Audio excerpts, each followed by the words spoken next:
مروہ کو ہاتھ کیسے لگایا تم نے؟ اس نے اس کے منہ پر زور سے پش کیا تھا۔ مروہ پاس کھڑی تھی لیکن اسے کچھ بھی سمجھ نہیں آ رہا تھا۔ علی کا یہ چہرہ دیکھ کر وہ حیران رہ گئی تھی۔ کبھی کبھی لوگ ایسے نہیں ہوتے جیسے ہمیں نظر آتے ہیں۔ تم ٹھیک ہو سائم؟ تم ٹھیک ہو؟ سائم نے مروہ کو بازو سے پکڑ کر پاس کیا۔ اس کی بھاری قیمت چکانی پڑے گی تم دونوں کو، میں نہیں چھوڑوں گا۔ یہ کہتے ہوئے علی وہاں سے بھاگا تھا۔ اسے میں دیکھ لوں گا، تم بتاؤ تم ٹھیک ہو؟ سائم نے مروہ کو گلے سے لگایا۔ ہاں میں ٹھیک ہوں، مجھے میرے حال پر چھوڑ دو۔ مروہ نے اسے پیچھے کیا اور وہاں سے جانے لگی۔ ٹھیک ہے میں تمہیں چھوڑ آتا ہوں، میں ایسے نہیں جانے دے سکتا۔ اس نے اسے گاڑی کی طرف جانے کا اشارہ کیا۔ میں نے کہا نا میں چلی جاؤں گی۔ ہر بات پہ ضد ضروری نہیں ہوتی، اور تم اس کی ٹینشن مت لینا، اس کا دماغ میں آج رات ہی ٹھکانے لگاؤں گا۔ تم کچھ نہیں کرو گے سائم، میرے لیے اور مشکلات مت بڑھاؤ۔ مروہ نے اپنے آنسو صاف کیے اور وہاں سے چلی گئی۔ سائم کھڑا اسے دور تک جاتے دیکھتا رہا۔ پہلے اس علی کو دیکھ لوں پھر تمہیں دیکھتا ہوں، مروہ یہ کہتے ہوئے سائم بھی گاڑی کی طرف بڑھا۔ اس نے اپنا کوٹ اتار کر گاڑی کی پچھلی سیٹ پر پھینکا، پھر زور سے دروازہ بند کیا اور ڈرائیونگ سیٹ پر آ کے بیٹھ گیا۔ اس نے گاڑی کے ہینڈل پہ اپنا ہاتھ زور سے مارا تھا۔ پتہ نہیں یہ سب کب ختم ہوگا، اور ایسا میرے ساتھ ہی کیوں ہوتا ہے؟ مروہ کی گود میں تکیہ تھا جس کے اوپر اس نے اپنا سر رکھا ہوا تھا۔ علی ایسا ہوگا میں نے کبھی سوچا بھی نہیں تھا۔ سائرہ بھی بیڈ پر جگہ بنائے اس کے ساتھ بیٹھی ہوئی تھی۔ آئی ایم سو سوری، اس میں غلطی میری بھی ہے۔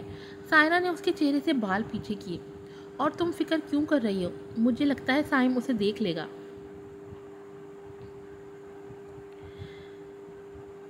سارا یار اب بس کر دو۔ تمہیں ابھی بھی لگتا ہے کہ کوئی دوسرا بندہ ہماری مدد کرے گا، اور اگر کوئی دوسرا بندہ ہماری مدد کرے گا تو اپنے مقصد کے لیے کرے گا، اور تم یقین بھی کس پر کر رہی ہو؟ سائم پر؟ جیسے تمہیں تو سب بھول گیا ہو۔ اس سے پہلے بھی وہ ہماری بہت مدد کر چکا ہے، اور پھر اچھی خاصی قیمت وصول کر کے گیا تھا۔ مروہ نے تکیے کو بیڈ پہ گرایا اور باہر کی طرف چلی گئی۔ مروہ کہے تو تم بھی صحیح رہی ہو، مجھے تو سن کر ہی ڈیزی فیل ہو رہا ہے۔ سائرہ خود سے ہی باتیں کر رہی تھی۔ میں شاپنگ کے لیے آئی ہوں اور آپ کے بیٹے کا مجھے کچھ پتہ نہیں، اور آپ تو ایسے پوچھ رہی ہیں جیسے وہ میرے ساتھ ہی ہوتا ہے۔ اسے میری کوئی پرواہ نہیں ہے۔ مہروش فون کان کے ساتھ لگائے ایک مال میں کپڑے دیکھ رہی تھی، اور ابھی تو پھر سے اسے مروہ جی مل گئی ہیں۔ مجھے نہیں لگتا میرا کوئی چانس بنے گا۔ تم ایسے ہی پریشان ہو رہی ہو، ضروری نہیں کہ وہ مروہ کے پیچھے ہی ہو، اور اس لڑکی مروہ کو تو کبھی میں نے اپنے گھر کی بہو نہیں بناؤں گی۔ دوسری طرف سے ارم اسے آگے کی پلاننگ بتا رہی تھی۔ سر یہ رہی علی کاظمی کی ساری ڈیٹیل۔ اس نے حال ہی میں اپنا بزنس کینیڈا میں شفٹ کیا ہے، جبکہ اس سے پہلے اس کے یہاں پہ کچھ ریسٹورانٹ اور شاپس ہیں جو کسی اور کے انڈر ہیں۔ آدھی فیملی کینیڈا ہے جبکہ آدھی فیملی پاکستان میں۔ اس نے فائل سائم کے سامنے رکھی تھی۔ مجھے بس علی کاظمی سے مطلب ہے، اس کی فیملی سے نہیں۔ سائم نے فائل کو اٹھایا اور دیکھنے لگا۔ اس نے گلے کی ٹائی کو تھوڑا نیچے کیا تھا۔ دادا جان آپ یہاں ٹھیک تو ہیں؟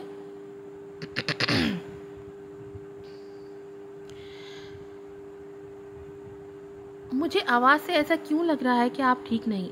مروہ ان کی کانپتی ہوئی آواز سن کر پریشان ہو گئی تھی۔ بولے دادا جان ٹھیک ہیں آپ؟ بیٹا میں بالکل ٹھیک ہوں، بس موسم تبدیل ہو رہا ہے نا تو اسی وجہ سے، اور علیزے کے بغیر بھی دل بڑا اداس ہے۔ تم دونوں میرے جگر کا ٹکڑا ہو۔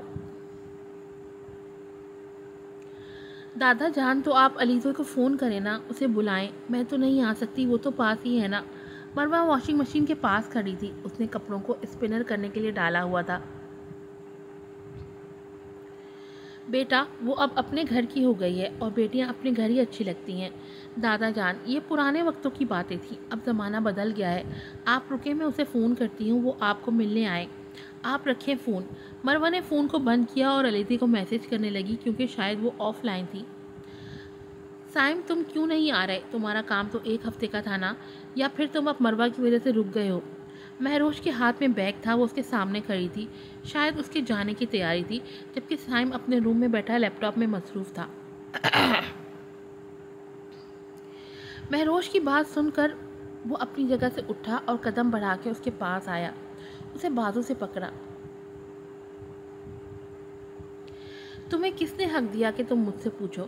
اور رہی بات مروہ کی، تو آگے سے تمہاری زبان پہ اس کا نام نہ ہو۔ سائم نے اسے زور سے پیچھے کیا اور روم سے باہر چلا گیا۔ مہروش اس کے غصے سے ڈری وہیں کھڑی تھی۔ وہ اپنے بازو کو دیکھ رہی تھی جو ریڈ ہو چکا تھا۔ یہ تم لوگ مجھے کہاں لے کے جا رہے ہو؟ میرے ہاتھ کھولو ورنہ اچھا نہیں ہوگا۔ علی کو کچھ لوگوں نے زبردستی گاڑی میں بٹھایا اور اس کے ہاتھ باندھ دیے۔ وہ اسے لے کے سنسان روڈ سے ہوتے ہوئے ایک جنگل میں پہنچے تھے جہاں دور دور تک کوئی آبادی نہیں تھی۔ جنگل بھی کافی گھنا جنگل تھا۔ میں نے کہا کون ہو تم لوگ؟ علی مسلسل ان سے سوال جواب کر رہا تھا جبکہ کسی نے بھی اس کی باتوں پر غور نہیں کیا۔ سب بس اپنا اپنا کام انجام دے رہے تھے۔ سر لے آئے ہیں اس کو، ایک لڑکے نے علی کو درخت کے ساتھ باندھا اور پھر سائم کو بتایا۔ یہ سائم کے ہی آدمی تھے، آج رات اس کی اچھے سے خدمت کرو، میں صبح آتا ہوں۔ سائم نے یہ کہتے موبائل کو بیڈ پہ گرایا۔ مروہ یار بہت بڑا مسئلہ ہو گیا ہے۔ سارا بھاگتی ہوئی اس کے پاس آئی۔ مروہ جو کچن میں مصروف تھی فوراً اس کی طرف آئی۔ کیا ہوا ہے؟ اب کیا ہو گیا ہے؟ اس نے اسے دونوں بازوؤں سے پکڑ لیا تھا اور اس کے چہرے کے تاثرات بھی بالکل بدل گئے تھے۔ ایمن آنٹی کا فون آیا تھا، انہوں نے بتایا کہ کچھ لوگ علی کو لے گئے ہیں۔ انہوں نے پولیس کمپلین بھی کر دی ہے اور یہ سائم کا ہی کام ہے۔ اگر بات پولیس تک پہنچی تو تمہارا نام بھی آ جائے گا۔ کیا؟ مروہ مشکل سے آواز کو جوڑ پائی تھی۔ وہ پریشانی کے عالم میں ادھر ادھر ٹہلنے لگی تھی۔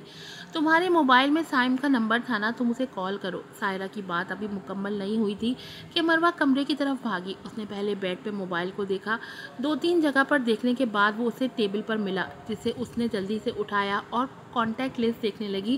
اس نے نمبر تو چینج کیا تھا لیکن اس کے موبائل میں سائم کا نمبر تھا۔ ہیلو سائم، وہ مروہ کی آواز پہچان چکا تھا۔ ہاں بولو، تم گھبرائی ہوئی کیوں ہو؟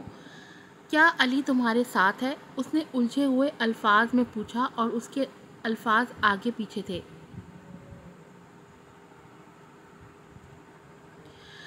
میں نے کہا نا یہ میرا اور اس کا معاملہ ہے، سائم نے سرسری سے جواب دیا۔ تمہیں فکر کرنے کی ضرورت نہیں ہے، میں خود ہی ہینڈل کر لوں گا سب۔ یہ تمہارا معاملہ کیسے ہے؟ اس کی بات ختم ہونے سے پہلے ہی مروہ چیخی تھی۔ یہ میرے اور علی کے بیچ کی بات ہے، میں اسے خود سالو کر لوں گی اور تم میرے معاملات سے دور رہو۔ آگے بھی تمہاری وجہ سے کم مسئلے ہوئے ہیں۔ مروہ میں نے کہا نا اس معاملے سے دور رہو۔ سائم شاید اس ٹاپک میں مروہ سے بات ہی نہیں کرنا چاہتا تھا۔ وہ ہر بات کا جواب 2 لفظوں میں دیتا تھا۔ پلیز سمجھنے کی کوشش کرو۔ مروہ کو اب لگ رہا تھا کہ سائم اس کی بات نہیں مانے گا، تو اس نے دوسرا لہجہ اختیار کیا۔ شام کو جہاں ملے تھے وہاں تمہارا انتظار کروں گا اور فیصلہ تمہارے آنے یا نہ آنے پہ ہوگا۔ سائم نے اتنی سی بات کر کے فون بند کر دیا تھا، جبکہ دوسری طرف مروہ نے ایک دفعہ پھر فون لگانے کی کوشش کی تھی لیکن سائم نے فون کٹ کر دیا تھا۔ آج کی ایپیسوڈ یہیں پر ختم ہوتی ہے۔ اچھے سے ریویوز دیجیے گا، پھر ملوں گی آپ سے نئے ایپیسوڈ کے ساتھ۔ السلام علیکم۔